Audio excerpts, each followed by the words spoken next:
He sat quietly in the corner of the small living room, his hands rough with age and years of hard work. The old man, Mr. D'Souza, had given his entire life to raise his family, especially his grandson, Rowan, after his parents passed away. He had dreams for the boy, sacrificed comfort, and put aside his own needs just to see him grow into a good man. But life doesn't always return the favor. Instead of gratitude, the elderly man faced insults, cold stares, and humiliation. Rowan now saw him as a burden, an old man with no money, no power, and, in his eyes, no value. Every time Mr. D'Souza asked for help, he was met with rolled eyes or ignored completely. Rowan would often mock his stories, laugh at his outdated clothes, and even make cruel jokes in front of friends.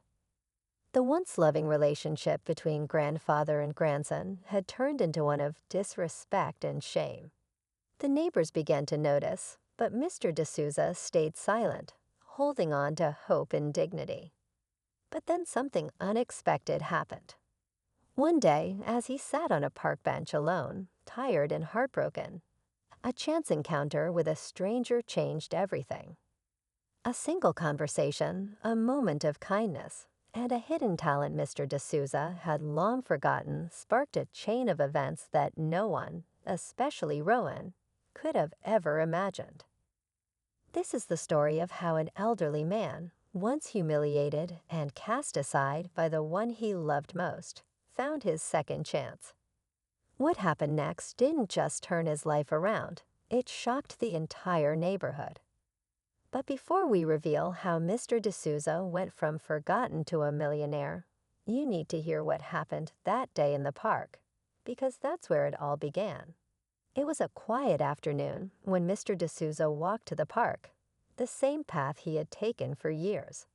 His steps were slower now, his back a little more bent, but his mind was still sharp. He used to come here with Rohan when the boy was small. They'd feed the birds, laugh, and talk about dreams. But those days felt like a different lifetime. Now he came alone, mostly to escape the coldness at home. That day, as he sat on the weathered bench beneath the old banyan tree, he noticed a man sketching on a pad a few feet away. The man glanced up and gave a gentle nod. Mr. D'Souza returned the smile. Something about this stranger's calm energy was comforting. They eventually started talking. His name was Arjun, a freelance designer working on a book cover. He was curious about Mr. D'Souza's story and listened without judgment.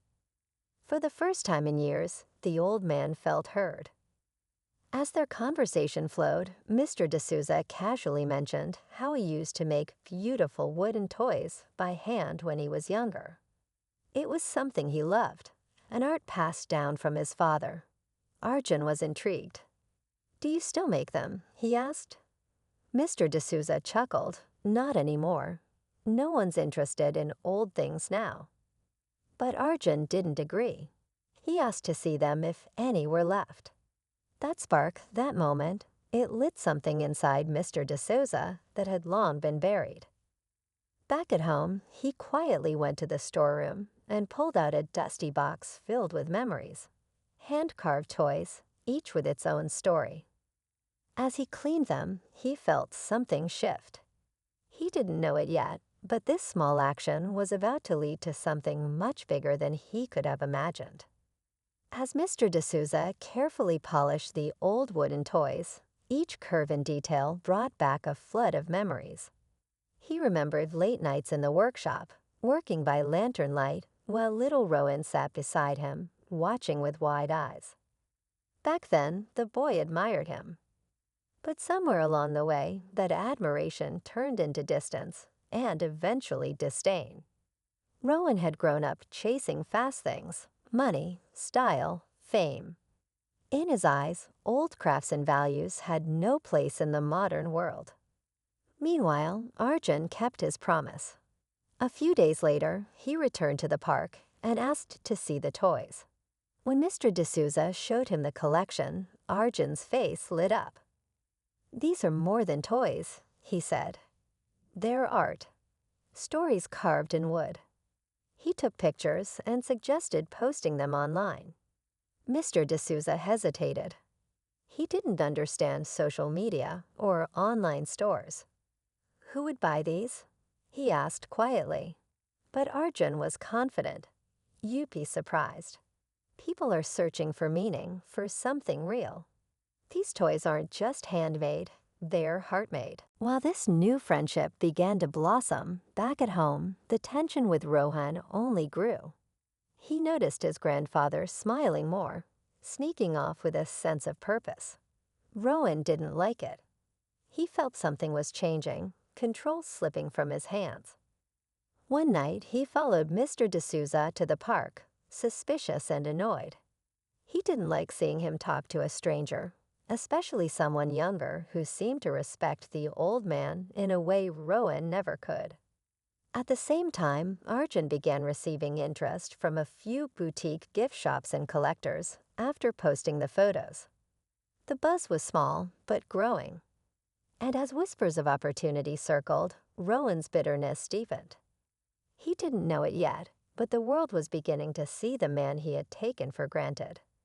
The days passed, and the quiet buzz around Mr. D'Souza's wooden toys started turning into something bigger. Orders began trickling in, first a few from Arjun's followers, then from a well-known boutique that wanted an exclusive collection. The name D'Souza Originals started appearing on handmade tags, tied with care to each toy. Mr. D'Souza couldn't believe it. After years of feeling invisible, people were now valuing something he had almost thrown away. But the success wasn't a secret for long. Rowan stumbled upon a package one morning, a neatly wrapped box ready for shipping with a handwritten note. Asterisk to our valued customer. Thank you for supporting handmade craftsmanship. Asterisk, his name wasn't on it. Curious, he checked the back room and found more boxes, piles of wood shavings, and a phone buzzing with online notifications.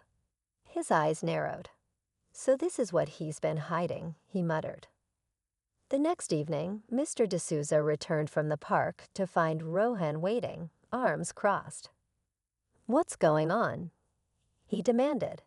You've been sneaking around like some secret businessman. Mr. D'Souza stayed calm, explaining everything. How Arjun helped him, how people appreciated the toys, how he finally felt alive again. But Rowan didn't hear any of that. All he saw was pride being handed to someone he once mocked. Fueled by jealousy and fear of losing control, Rowan's behavior took a sharp turn. He started interfering, canceling shipments, deleting emails, even trying to sell the designs to a local company behind his grandfather's back. He told himself it was for the family, but deep down it was pride and ego. Tensions at home grew unbearable. Mr. D'Souza was heartbroken, not just by Rowan's betrayal, but by the painful truth. Sometimes, the ones you love most are the first to doubt your worth. And yet, the biggest twist was still to come. Just when Mr. D'Souza thought things couldn't get worse, the second blow came from a direction he never expected. One morning, Arjun called in a panic. Did you sell your toy designs to Veritech Industries? Mr. D'Souza was confused. Veritech? I don't even know who they are. Arjun sighed. They're claiming full rights over your work. They've posted your toys on their site as their own, saying they've bought the designs from you. Mr. D'Souza's hands trembled. He hadn't signed anything. He hadn't agreed to any deal. But he didn't need to think long to guess what had happened. Rowan. The name sat heavy in his chest. In his desperation to take control, Rowan had approached Veritech behind his back and sold the designs, without permission, without even understanding the heart behind the craft. Now, a major company was mass-producing his creations, stripping away the story, the soul, the handmade charm. And worse, they were claiming it all as theirs. Orders from genuine supporters were suddenly canceled. Arjun's inbox flooded with confused messages. Small shops that once praised the work now backed away, thinking it was a scam. Back at home, Mr. D'Souza confronted Rowan. The silence between them felt heavier than words. Rowan didn't deny it. You wouldn't know what to do with all this. I just made it better. But to Mr. D'Souza, it wasn't about money or fame. It was about trust, and that had been broken beyond repair. Everyone thought the billionaire CEO, Adrian Blackwood, was untouchable, cold, calculating, and far too powerful to fall for anyone. He built an empire from nothing, made enemies out of rivals, and locked his heart behind walls no one could break. So when news broke that he was getting married, the world was stunned. But not just to anyone, to a woman no one had heard of before. A woman with secrets in her eyes and a past she kept tightly sealed. Alina, beautiful and sharp-witted, wasn't the kind of woman people expected to see on Adrian's arm. She wasn't from money. She didn't move in elite circles. Some said she was after his fortune. Others whispered that she had something on him. But Adrian didn't care what anyone thought. He married her in a quiet ceremony, no press, no guests, just the two of them, and a silence that made people suspicious. But then came the twist no one could have seen coming. Just days after the wedding, Alina returned to the Blackwood estate, not alone, but with twin children by her side. Two little faces that looked oddly familiar. The staff froze. The media went wild. And Adrian? For the first time in his life, he was speechless. Were they his? Why had she hidden them? And what did Alina really want? Everyone had questions, but Alina wasn't answering any of them. What was meant to be a simple marriage of convenience suddenly spiraled into something deeper, more dangerous, and far more complicated. Was Alina playing a long game? Or had Adrian underestimated the one woman who might outsmart him?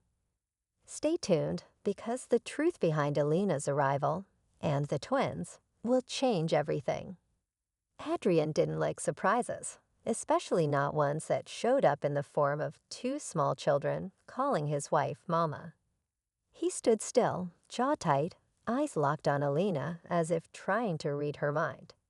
But she only smiled, calm and unreadable, gently holding each child by the hand.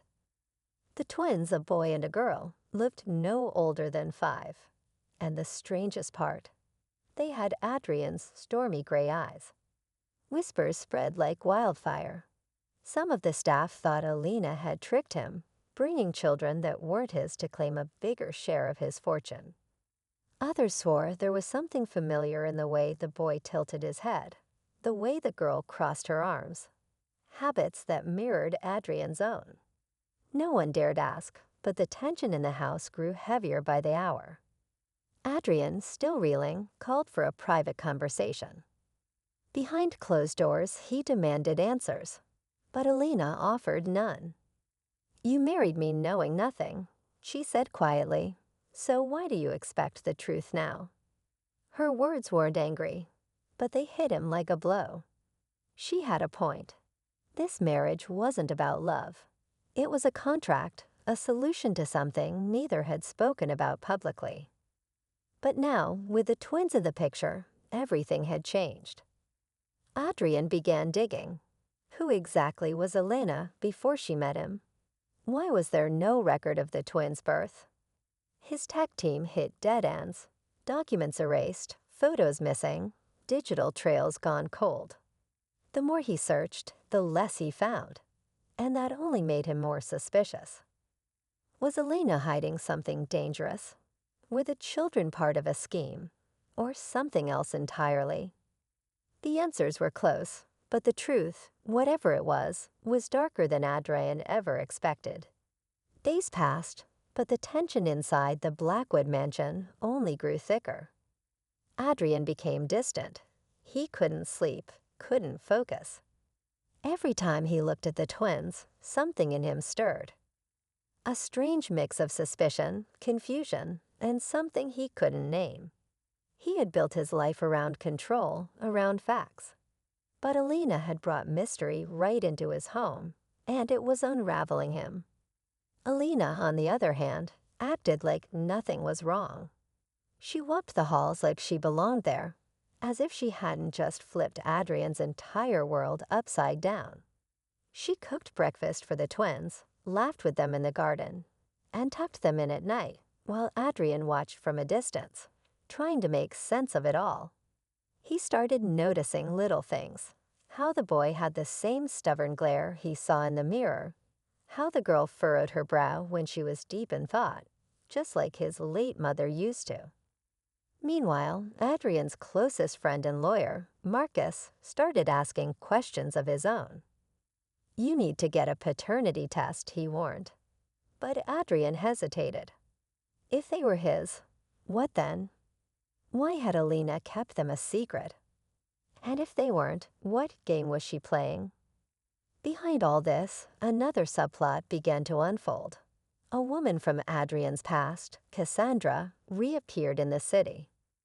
Once his trusted business partner, and almost something more, she seemed to know things about Alina that Adrian didn't. She requested a private meeting, leaving a cryptic message. Asterisk, she's not who you think she is. Be careful. Asterisk, Adrian didn't know who to trust anymore. The deeper he dug, the more the lies piled up. And somewhere in the middle of it all, the twins, innocent, silent witnesses, held a truth no one dared to face yet. Adrian sat alone in his study, the DNA test results unopened on his desk. His hands hovered over the envelope, but something inside him stopped him from tearing it open. The paper held answers, but also the power to destroy whatever fragile balance remained in his life. He glanced at a photo of the twins that one of the maids had taken earlier that day. They were smiling, completely unaware of the storm brewing around them. Meanwhile, Alina had grown quieter. She no longer smiled as much. There were moments when she would pause in the hallway, staring at the walls of the mansion as if they reminded her of something painful. Adrian noticed, but he said nothing. He was watching her too closely now, always trying to figure out what was real and what was part of a game he still didn't understand. Then came the night everything shifted. Marcus called in a panic. "I've been followed," he said. "Someone doesn't want the truth coming out." Before Adrian could respond, the line went dead. Minutes later, a car was found wrecked outside the city. Marcus was missing. At the same time, Cassandra showed up at the gates, demanding to speak with Adrian. Her eyes were wild, and her voice shook. "I tried to warn you. She's not just hiding a past. She's protecting someone. And now people are getting hurt." That night, thunder rolled over the city. The mansion felt colder, heavier. Adrian finally opened the envelope with the DNA results. Just as he read the first line, Alina appeared in the doorway, pale and trembling. She held an old letter in her hand, sealed with the Blackwood family crest. "I never wanted it to go this far," she whispered, "but you left me no choice." And then the lights went out. Darkness swallowed the room as the lights cut out. The generator should have kicked in, but nothing happened. Adrian stood frozen, the DNA envelope in one hand, eyes locked on Alina's silhouette in the doorway. Her voice was shaky, but her grip on the letter was firm. "There's something you don't know," she said, her face lit only by the flash of lightning outside. "And you're not going to like it." Suddenly, a loud knock echoed from the front entrance, sharp and urgent. Adrian moved past Alina, heart pounding. When he opened the door, two men in black suits stood there, federal investigators. "We need to speak with Mrs. Alina Blackwood," one of them said. "Immediately. She's under investigation for identity fraud and involvement in a sealed federal case." Adrian turned back to look at her. Alina didn't flinch. She walked forward slowly, eyes tired but calm. "I knew they'd come," she whispered. I was trying to protect the twins. And you. Adrian's world tilted again. Protect me? From what? But before she could answer, one of the agents handed him a folder. Inside were documents, photos, witness reports, surveillance, tracing Elena's past. A different name, a different life. And in one photo, from 6 years ago, a man stood beside her, a man Adrian recognized. It was his estranged brother, Liam Blackwood, the one who disappeared after a brutal falling out, presumed dead by the family. He looked older in the photo, alive, and very much involved with Elena. Adrian staggered back. "You were with him?" he asked, barely able to speak. Elena's voice cracked. "He's alive, and he's coming back for everything, including the twins." Outside, another flash of lightning lit the sky. Somewhere in the distance, a car engine purred to life, getting closer. The mansion shook as the sound of tires tore through the rain-soaked driveway. Adrian rushed to the window, heart slamming against his chest. Headlights cut through the dark, and then there he was. Liam, alive. Stepping out of the car like a ghost from a life Adrian thought he buried long ago. He looked colder, harder, but unmistakably a Blackwood. Adrian turned to Elena. "You were with him." "Why?" Tears filled her eyes. "I thought he was dead too. But when I found out he was alive, I didn't know who to protect. He told me to marry you, to get close. But when I saw how you cared for the twins, how you looked at them without even knowing they were yours, I couldn't go through with his plan."